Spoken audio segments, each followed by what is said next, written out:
Mr. Joshua Raj Thomas.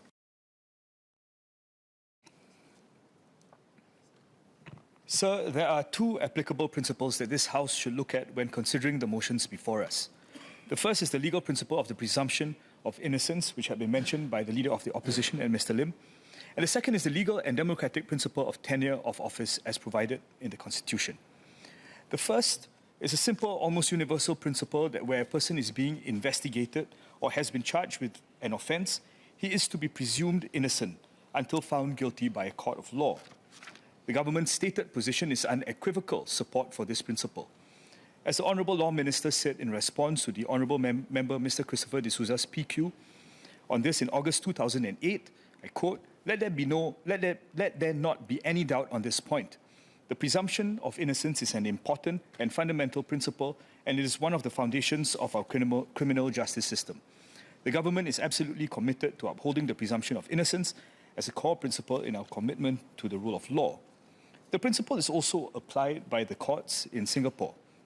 In a judgment by then Justice V.K. Raja also in 2008, His Honour wrote, if the evidence is insufficient to support the prosecution's theory of guilt, the judge must acquit the accused, and it simply has not been proven to the satisfaction of the law that the accused is guilty and the presumption of innocence stands unrebutted.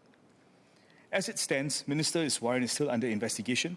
No charges have been brought at this point, and no determination has been made by a court. Therefore, the presumption of innocence continues to stand unrebutted. The second principle is that of tenure of office. Article 46(1) of the Constitution provides that an MP will continue to be an MP from the time of election until the next dissolution of Parliament. The MP's seat would only become vacant under certain circumstances which are enumerated in Article 46(2).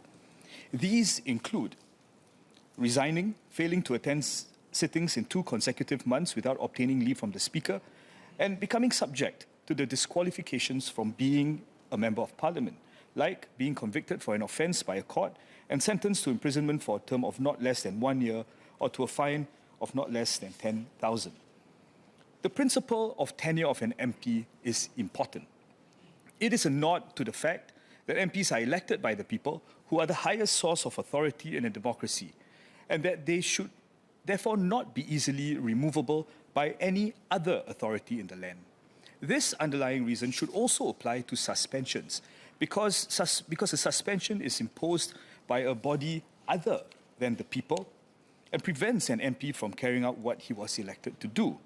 It should therefore not be a lever that is easily available and should only be used under very narrow circumstances. Suspension is provided for in sections 21(c) and 21(1)(c) and 21(2) of the Parliament Privileges, Immunities and Powers Act 1962. The narrow circumstances in which it may be invoked is where the MP has displayed dishonourable conduct, abuse of privilege, or contempt. Importantly, these circumstances must be proven. As regards abuse of privilege, an MP must be first found guilty of abuse of privilege. As regards contempt, the MP must first have had to be found to have committed contempt by a select committee or found guilty in a court of law, pursuant to prosecution by the public prosecutor, or if an MP was summarily determined by Parliament to be guilty if the alleged offence was committed in the view of Parliament or where it was sitting. The standing orders also provide for suspension of a member. Standing Order 59 provides that Parliament may suspend a member, but specifically so for the commission of the offences of disregarding the authority of the chair or of persistently and willfully obstructing the business of Parliament by abusing the rules of Parliament. Such a suspension requires that a vote be put to Parliament to determine whether such an offence had actually been committed. Ms. Phua referred to Standing Order 59(5), and if I may read that out, nothing in this standing order shall be taken to deprive Parliament of the power of proceeding against any member according to any resolution of Parliament. This does not mean that Parliament has the ability or the right to willy-nilly decide to pass resolutions and to suspend members for any reason. These resolutions must be pursuant to one of the provisions that I had mentioned earlier. So the common thread through all of these prescribed potential avenues for the suspension of an MP is that it must have been adjudged or determined in the manner provided that an offence had actually been committed. In the current matter involving Minister Iswaran, the case is still under investigation. No judgment or determination has been arrived at. I therefore come back to what I started with. In the current matter, the presumption of innocence continues to stand unrebutted, and any move by Parliament to suspend the minister is not, as an MP is not only premature, but it does not have legal legs to stand on. For completeness, there is also no mechanism to suspend merely an MP's salary. In this regard, I cannot support the motion by the Honourable NCMPs. I will support the motion by the Honourable Minister Indrani Raja. Her motion restates the standards that we expect our MPs to have. It affirms that they are to be treated fairly but firmly in the period after investigations are initiated, but before the presumption of innocence is rebutted, and resolves to deal with the matter at hand once the outcome of investigations are known. As a final point, sir, I would like to confess that, unlike Mr. Lim, who was disturbed by it, I would like to confess that when I first saw the motion as a graduate in both political science and law, I was quite titillated by this question of the circumstances in which an elected MP could be removed, suspended, or otherwise prevented from exercising the mandate given to him by voters. I listened very carefully to Ms. Pua's speech to identify the legal leg upon which her motion would stand, but there was none. In fact, Ms. Pua even glossed over the basic requirement to invoke any of the avenues for suspension, which is that the presumption of innocence must first be rebutted. The matter involving Minister Iswaran has understandably created anxiousness and some amount of consternation amongst the public.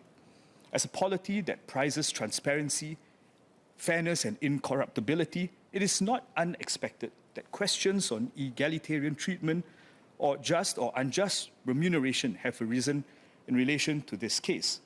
These matters invoke emotions in people. But Parliament operates within the constructs created by the Constitution, by law, and by our standing orders. Whether it is to do with the suspension of a member, formalities like points of order, apologies, or guillotine times for budget cuts, or larger questions like how to ensure free and fair debate in this chamber, there are laws, rules, and procedures that apply to all of us. If a member disagrees with these constructs or thinks that there are better ways to do things, then it is open to that member to propose to amend them and for Parliament to consider these proposed amendments. It is an MP's prerogative. But as long as these provisions stand, they must be abided by, and motions, debates, and proposals must be framed within them. This is called the rule of law. Where there is public concern and emotion on certain matters, it is an indication to our government to address these matters and to assure the public, which is what the Prime Minister and other ministers had done in relation to this matter at the last sitting. It is not a license to proceed to do something outside the constructs of the law in a knee-jerk reaction. And as much as I can understand public frustration with having to wait while investigations are underway, we must allow due process to run its course. And as difficult as it may be in a public justice system where accused persons are publicly mentioned, we must maintain the presumption of innocence until proven guilty. So, Mr. Speaker, sir, while I was titillated by the academic idea of the motion, I was deeply disappointed in the substance of it.